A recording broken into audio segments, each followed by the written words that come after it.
মার্কিন president Donald ট্রাম্পের গাড়িবহর লক্ষ্য করে পাথর বা এ জাতীয় কিছু একটা নিক্ষেপের ঘটনা ঘটেছে। স্থানীয় সময় শুক্রবার দুপুরে সাউথ ফ্লোরিডায় এ ঘটনা ঘটে। পাথরটি ট্রাম্পকে বহনকারী গাড়িকে আঘাত করতে ব্যর্থ হয়, তবে তা প্রেসিডেন্টের গাড়িবহরের অন্য একটি যানকে নিশ্চিতভাবেই আঘাত করে বলে খবরে বলা হয়।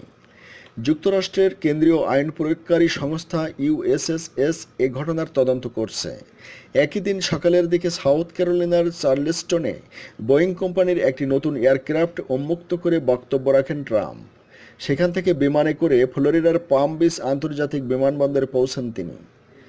বিমানবন্দর থেকে লিমোজিন গাড়িতে করে পাম বিচে অবস্থিত নিজের অবকাশ যাপন কেন্দ্র মাখা লাগোতে যাচ্ছিলেন ট্রাম্প।